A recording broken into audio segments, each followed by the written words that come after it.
शक्राय नमः। देखने में तो तुम किसी राजकुल के राजकुमार दिखते हो।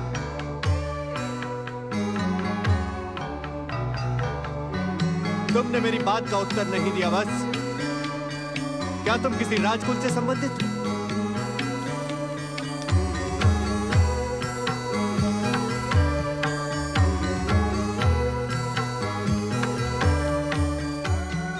आपका अनुमान सत्य है।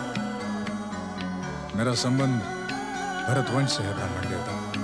भरतवंश से संबंध रखने के पश्चात तुमको इस चक्र विद्या से इस कठोर तप की क्या आवश्यकता पड़ गई? मेरा कहा मानो, यह तपस्या त्याग दो। आप मुझसे तपस्या का त्याग करने के लिए क्यों कह रहे हैं ब्राह्मण देवता? कारण तो तुम भी जानते हो नवयुवक। तुम्हारी आयु अपने आप को कठोर तप में तपाने की नहीं, अपितु जीवन के रास रंग और भोग विलास में डूब जाने की है। यदि तुम भोग विलास और जीवन के रास रंग का आनंद उठाना चाहते हो तो मैं तुम्हारी अवश्य सहायता कर सकता हूं। कौन हो तुम? क्यों ब्राह्मण देवता का वेश धारण करके मुझसे मेरी तपस्या त्यागने के लिए कह रहे हो? सत्य कहो, किसने भेजा है तुम्हें? अन्यथा मेरा रोष तुम्हें क्षमा नहीं करेगा। मेरे और तुम्हारे बीच में रोष का कोई स्थान नहीं है बस। मैं तो तुम्हें यहां जीवन के भोग विलास और आनंद की शिक्षा देने आया हूं। इस तपस्या को त्याग दो। क्या मिलेगा तुम्हें इस पूजा पाठ और आराधना से? अरे आराधना करते करते मेरी तरह वृद्ध हो जाओगे, तब भी तुम्हें तुम्हारे आराध्य वरदान देने नहीं आएंगे। वरदान की कामना से मैं तपस्या कर भी नहीं रहा हूं। मैं तो शक्र विद्या द्वारा स्वर्गाधिपति देवराज इंद्र की अग्र पूजा कर रहा हूं। करो, करते रहो। जब तक तुम्हारी इच्छा हो तब तक करो। किंतु बस मैं ये बताना तुम्हें अपना कर्तव्य समझता हूं कि तुम्हारे आराध्य कभी नहीं आएंगे। इसीलिए ये तपस्या का त्याग करके जीवन के भोग विलास का आनंद लूटो। चले जाओ यहां से। मुझे तुम्हारी एक भी बात नहीं सुननी है। क्यों अपना यौवन नष्ट करने पर तुले हुए हो? बस मेरी बात मानो। तुमने सुना नहीं मैंने क्या कहा? चले जाओ यहां से। अरे तपस्या और आराधना के लिए एक यौवन तो क्या, कुंती पुत्र अर्जुन अपने आने को जीवन की आहुति दे देगा, पर अपने आराध्य को प्रसन्न करके ही रहेगा। जाओ, चले जाओ यहां से।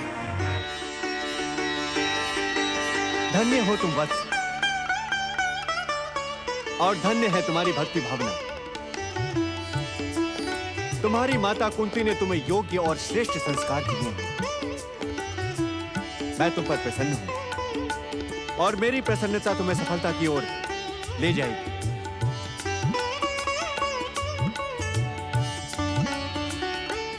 नहीं नहीं, अब इन औपचारिकताओं की आवश्यकता नहीं। जब मन में शिव भक्ति की आग जगी हो तो विलंब करना उचित नहीं है। शीघ्र ही उत्तर दिशा की ओर मुंह करके बैठ जाओ। मैं तुम्हें शिव के महामंत्र से दीक्षित करता हूं। आओ।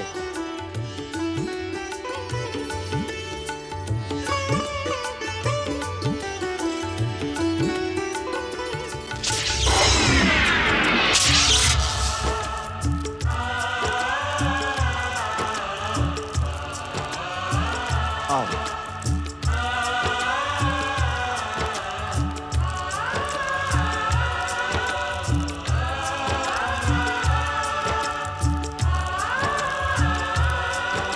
ओम नमः शिवाय।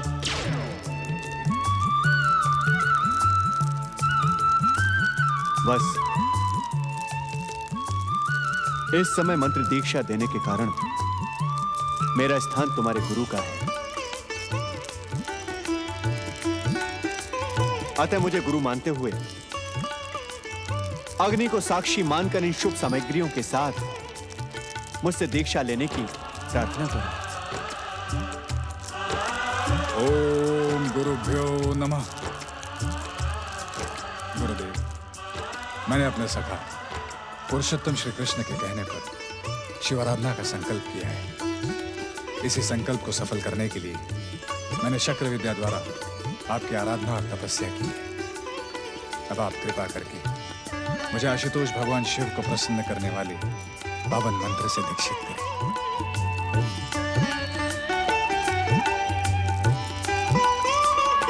हर हर महादेव।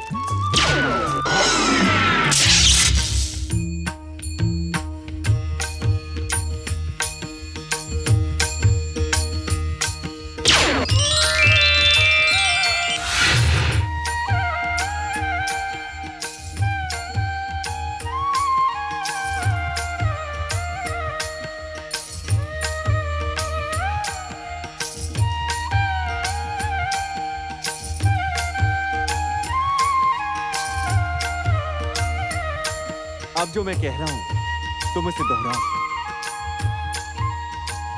ओम नमः शिवाय। ओम नमः शिवाय। ओम नमः शिवाय। ओम नमः शिवाय।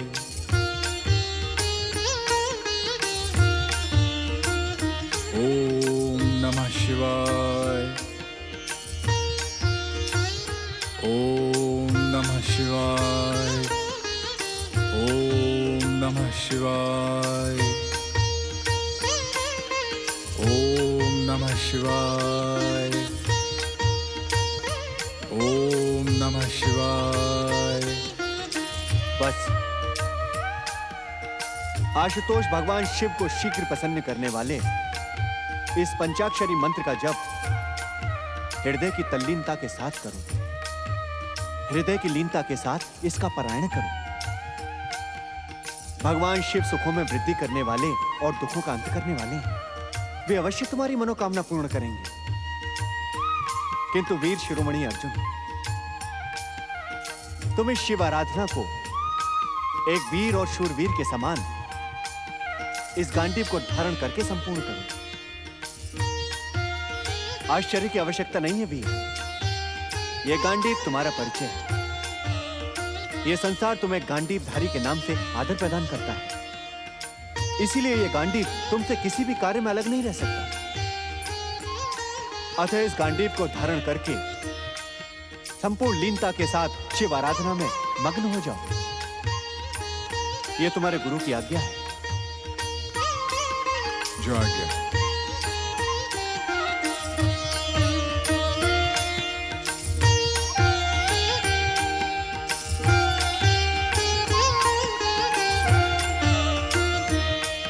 तुम्हारा कल्याण हो बस।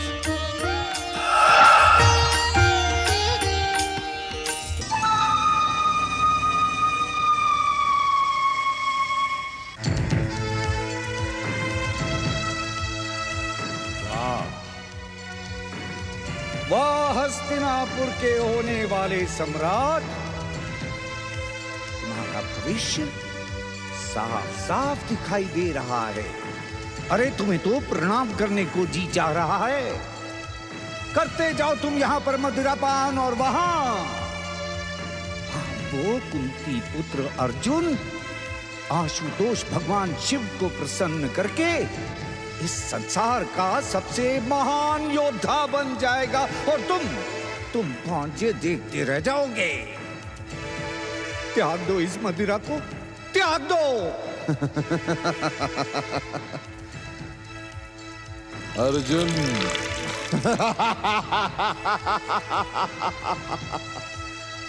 मामा श्री,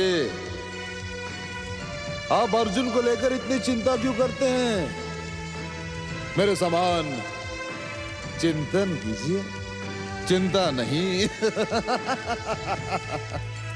अभी तो वो अर्जुन चक्र विद्या द्वारा इंद्र की अग्र पूजा ही कर रहा है मामा श्री। कर रहा है नहीं भांजे,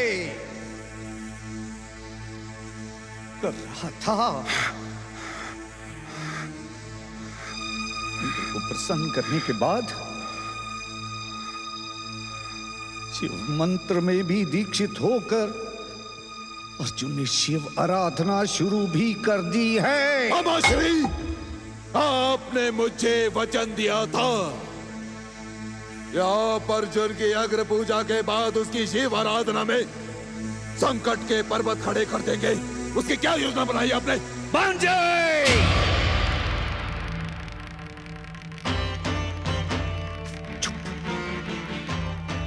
उत्तेजित होने से बुद्धि नहीं आती। मुझे अपनी योजना पर ठीक इसी तरह विश्वास है जिस तरह मुझे अपनी 500 की इस सेना पर अर्जुन की तपस्या भंग करने के लिए मैं इस युग के सबसे भयानक और विध्वंसक दैत्य मूक की सहायता लूंगा।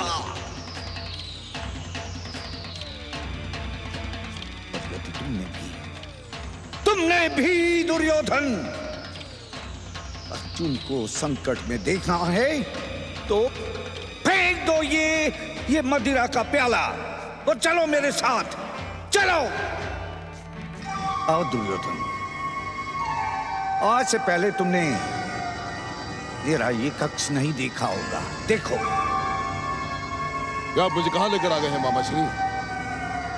हस्तिनापुर राज्य के इस गुप्त और रहस्यमय कक्ष के विषय में तो मुझे भी नहीं पता था। जानोगे कैसे भांजे? इस रहस्यमयी और गुप्त कक्ष का निर्माण हमने अपनी तंत्र मंत्र की साधना के लिए बड़े गुप्त ढंग से करवाया था। और इस रहस्यमयी परंतु सिद्ध कक्ष में बैठकर यहां मैं अपनी काजरी विद्या की शक्ति से संसार में किसी भी प्राणी की दशा और दिशा का अनुमान लगा सकता हूं। मामा श्री, मुझे आपकी बातों पर विश्वास नहीं हो रहा है। परंतु अविश्वास करने का कोई कारण भी तो नहीं। अविश्वास अविश्वास का कारण मात्र इतना ही है मामा श्री कि आज से पहले आपने कभी भी अपनी तंत्र मंत्र शक्ति का परिचय नहीं दिया। समय से पहले दिया हुआ परिचय नहीं होता, भविष्य बन जाता है। जिस प्रकार समाज अपने भविष्य के लिए सचेत नहीं रहता, ठीक उसी प्रकार समय से पहले दिए हुए परिचय के लिए भी कोई उत्सुक नहीं रहता भांजे।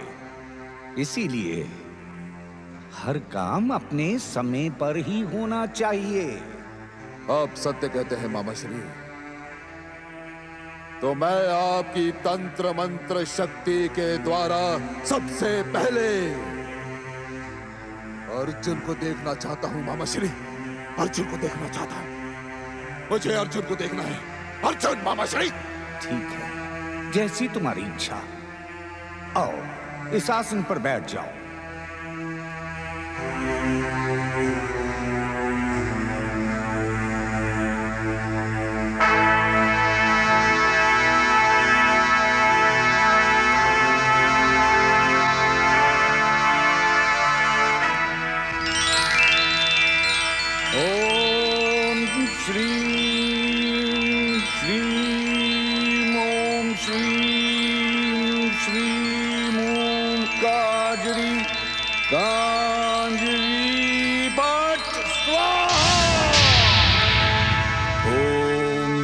शिवाय। ओम नमः शिवाय। ओम नमः शिवाय। बस बस मामा श्री बस। मैं अपने शत्रु अर्जुन को देख नहीं सकता और नहीं देख सकता इसे मैं। ये तो इतने लीनता से तपस्या कर रहा है कि इसकी शिव आराधना सफल होने में मुझे कोई संदेह दिखाई नहीं देता। परंतु मेरा अनुष्ठान देखकर तुम्हें विश्वास हो जाएगा भांजे। मैं तुम्हारी उत्तेजना का अंत करने और तुम्हारे जीवन की पांडव रूपी बाधा को समाप्त करने का अनुष्ठान प्रारंभ करने वाला हूं भांजे। तुम केवल शांत रहकर मेरी तांत्रिक सिद्धि का चमत्कार देखो।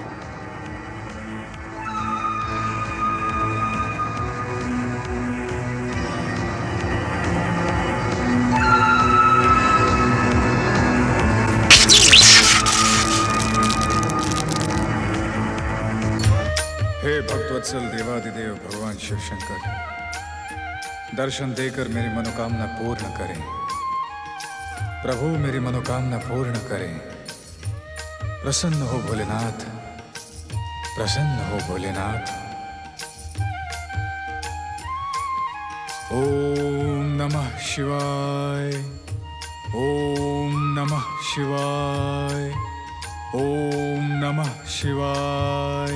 ओम श्रीम श्रीम ओम श्रीम श्रीम ओम श्रीम ऐं कांजरी फट स्वाहा।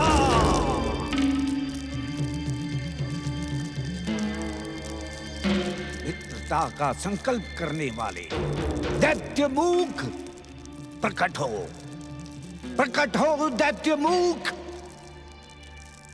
तुम्हारा मित्र गांधार नरेश शकुनी तुम्हारा आह्वान कर रहा है। आओ दैत्यमुख, हे मित्र, आओ। ओम श्रीम श्रीम ओम हेम कांजरी फट स्वाहा।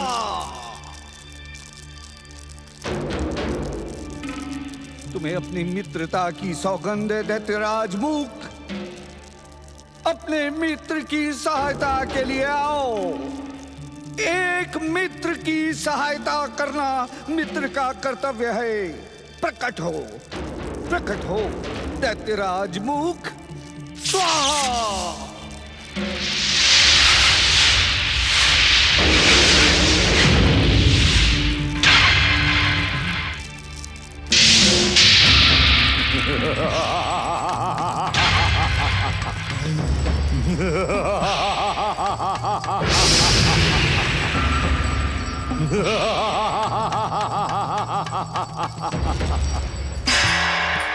नारायण नारायण नारायण, लक्ष्मी नारायण नमः शिवाय। ओम नमः शिवाय।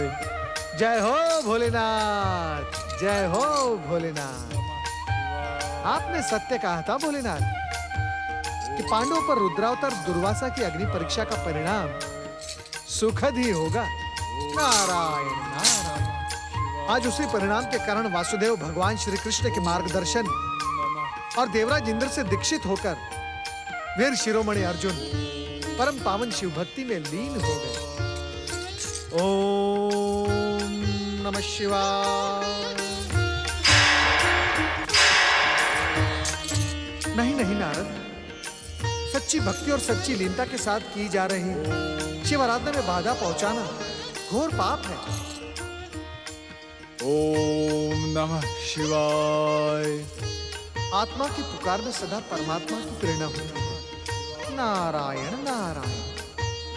मुझे तो इस समय हस्तिनापुर के युवराज दुर्योधन के कुचक्रों को रोकने के लिए वीर और महात्मा अर्जुन की सहायता करनी चाहिए। नारायण नारायण। ओम नमः शिवाय। ओम नमः शिवाय।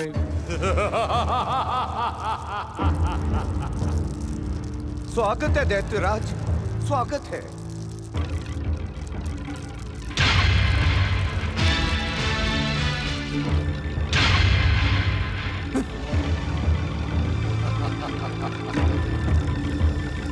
मित्र गांधार नरेश शकुनी, हमारी और तुम्हारी मित्रता के बीच में ये कायर और भीरू मनुष्य कहां से आ गया? ना दैत्यराज, ये ना तो कोई कायर है ना ही भीरू। ये तो वीर ही नहीं बल्कि शूरवीर है। एक असाधारण मनुष्य।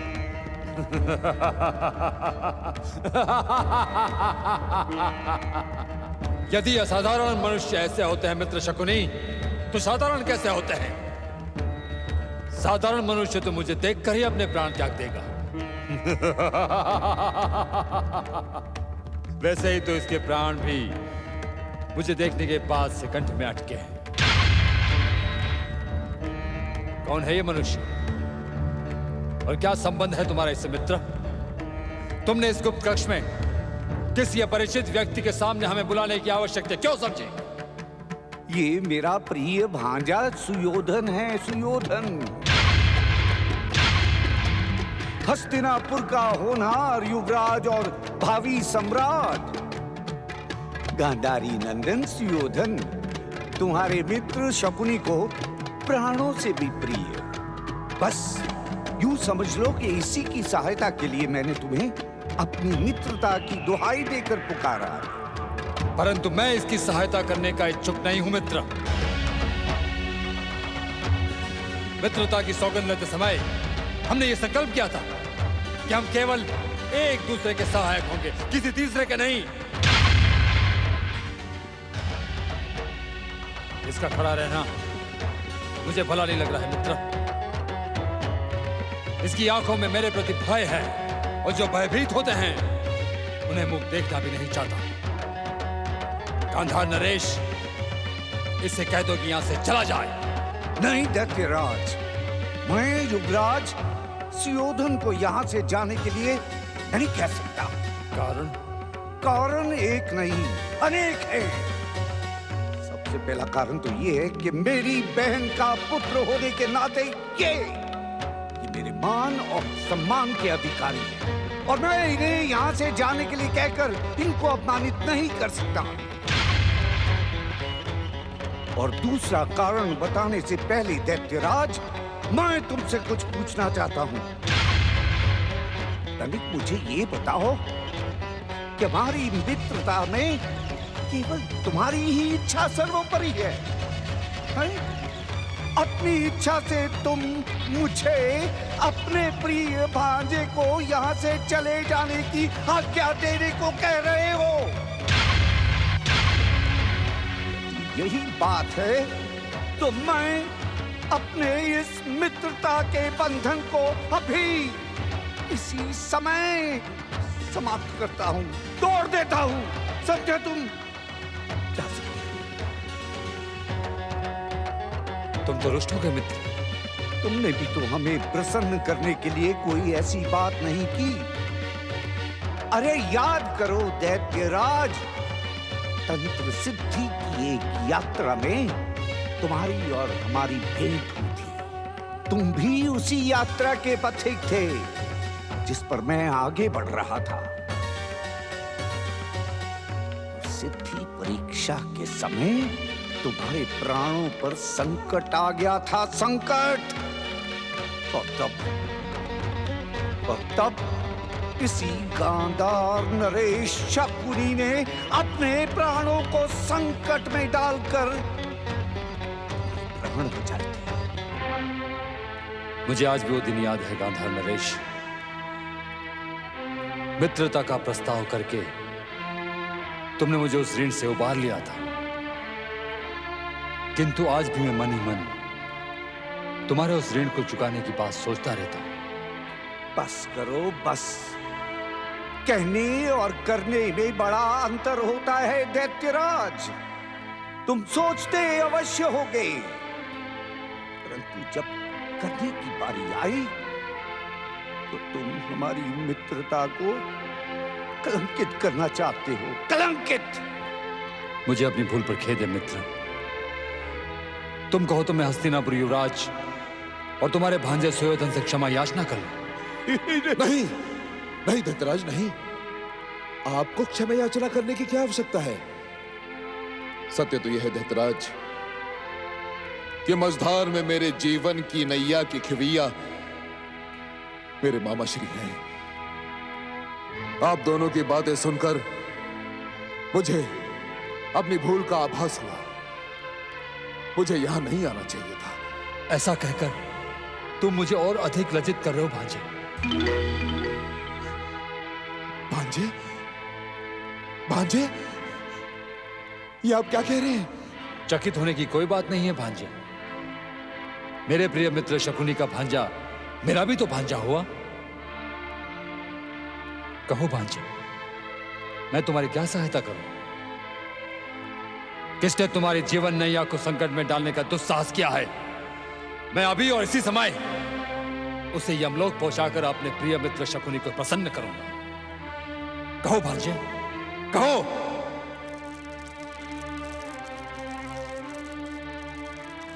मामा श्री दैत्यराज मुख, मैं हस्तिनापुर नरेश महाराज धृतराष्ट्र का ज्येष्ठ पुत्र हूं। हस्तिनापुर के राज सिंहासन पर केवल और केवल मेरा अधिकार है और किसी का नहीं। परंतु मेरे पिताश्री के स्वर्गीय भाई महाराज पांडु के पुत्र मुझसे मेरा यह अधिकार छीनना चाहते हैं। शक्ति और युक्ति के प्रदर्शन में असफल होकर वो पांडु पुत्र अर्जुन देवादिदेव महादेव शिव को प्रसन्न करके मुझे पराजित करना चाहता है। तो तुम चाहते हो कि पांडु पुत्र अर्जुन की शिवाराधना खंडित हो जाए? हाँ हाँ दैत्यराज, शिव आराधना खंडित हो जाए। उसके साथ साथ हम ये भी चाहते हैं कि वो अर्जुन सारे के सारे पांडव सदा सदा के लिए समाप्त हो जाएं। हाँ मामा श्री, यही चाहते हम, यही चाहते हैं। होगा। ऐसा ही होगा। इसके दो कारण हैं। एक कारण तो ये कि अर्जुन और पांडवों का समाप्त होना मेरे मित्र की इच्छा है, और दूसरा कारण दैत्यराज मूक इस संसार से आराधना, तपस्या, भक्ति और पूजा पाठ की परंपरा को सदा सदा के लिए समाप्त कर देना चाहता है। धन्य हो मित्र, धन्य हो दैत्यराज। ओम नमः शिवाय। ओम नमः शिवाय। धृतराज, पांडुपुत्र अर्जुन इस समय कुछ कहने की आवश्यकता नहीं है भांजे। गांधार नरेश जानते हैं कि दैत्यराज मूक की सिद्ध शक्तियों से इस संसार का कोई भी सत्य छुपा नहीं है। तुम्हारा शत्रु इस समय इंद्रकील पर्वत पर शिव आराधना में लीन है। इसी समय में वहां जाकर उसे यमलोक का मार्ग दिखाता हूं। मित्र, मुझे विश्वास है तुम मेरी बात को अन्यथा नहीं लोगे। अपनी मित्रता की सच्चाई को प्रकट करने के लिए मैं तुम्हें वचन देता हूं कि अर्जुन को दंडित करने के बाद स्वयं ही तुमसे भेंट करने आऊंगा। और हां, इस अभियान को अपने नाम के अनुरूप मूक अर्थात बिना कुछ बोले संपन्न करूंगा।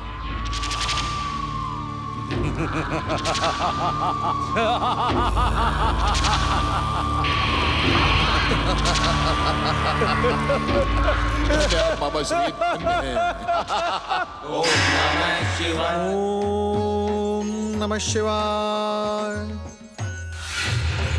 ओम नमः शिवाय।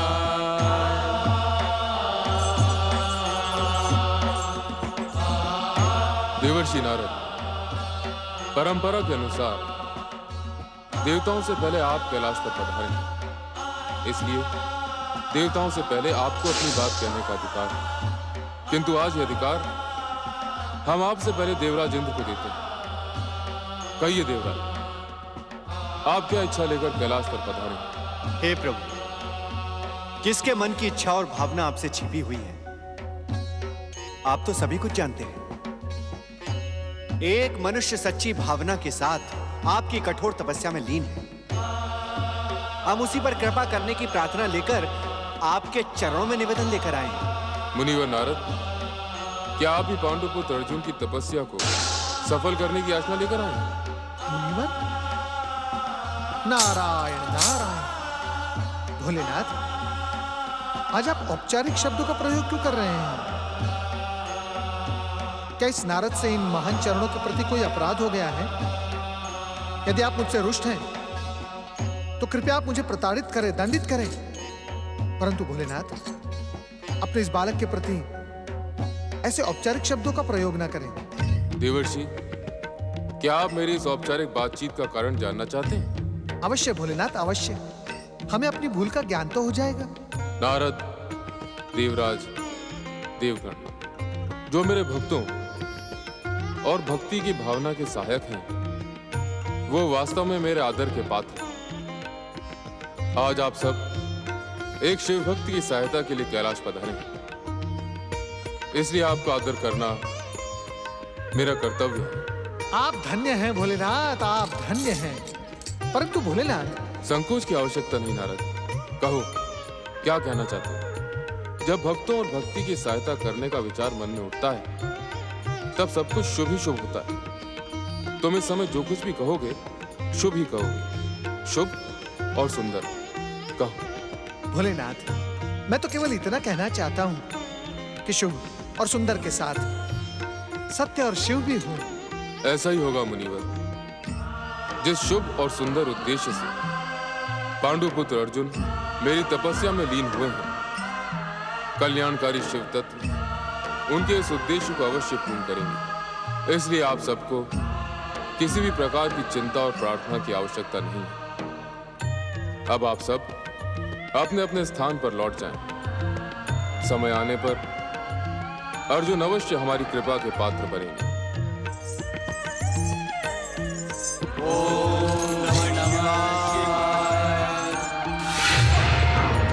धन्य धन्य, आप धन्य है मामा श्री।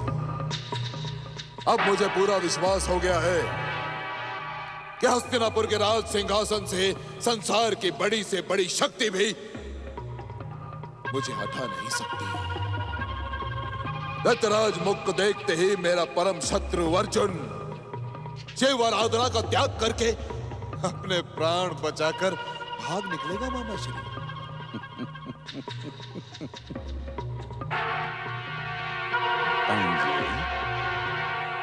मेरा मित्र उसे भागने का अवसर देगा तब वो भागेगा ना। अरे दैत्यराज मूक, उसे अपने पेट में बचाने के पश्चात बिना डकार लिए देख लेना, वो यहाँ हमारे समीप आ जाएगा। यदि ऐसी बात है मामा श्री, यदि ऐसी बात है तो हमने बहुत बड़ी भूल की है। भूल? कैसी भूल भांजे? मामा श्री, अर्जुन के साथ साथ हमें पांडव और द्रौपदी के विषय में भी दैत्यराज को बता देना चाहिए था। इन सबको अपना निवाला बनाकर दैत्यराज की भूख तो अवश्य मिट जाती ना मामा श्री। भांजे श्री, तुम मेरे मित्र को क्या समझते हो? अरे जब तक वो द्रौपदी और उन पांडवों को दंडित नहीं करेगा और उन्हें यमलोक का मार्ग नहीं दिखाएगा, वो वापस नहीं आएगा। नहीं, कदापि नहीं। अब तो तुम ये समझ लो भांजे कि तुम्हारे जन्म जन्म के शत्रु पांडवों का सर्वनाश सुनिश्चित है।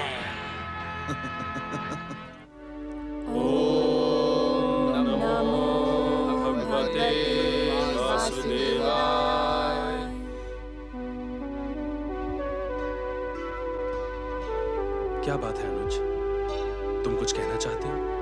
हाँ भ्राताश्री, मैं पिछले कई दिनों से अनुभव कर रहा हूँ, मुझे भीम भैया कुछ प्रसन्न दिखाई नहीं देते। हाँ भ्राताश्री, उनकी खिन्नता का अनुभव कई बार मैंने भी किया है। हाँ आर्यपुत्र, ये सत्य है।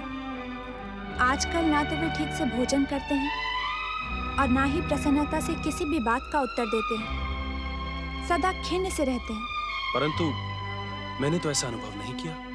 हो सकता है आपके सामने वे सामान्य रहने का प्रयास करते हैं। अब देखिए ना, इस समय भी हम सब लोग भगवान श्री नारायण के 12 अक्षर मंत्र का जाप कर रहे हैं और वे किसी सोच में डूबे कुटिया से बाहर बैठे हैं। हाँ भ्राताश्री, पहले तो भीम भैया सदैव हमारे साथ रहते थे।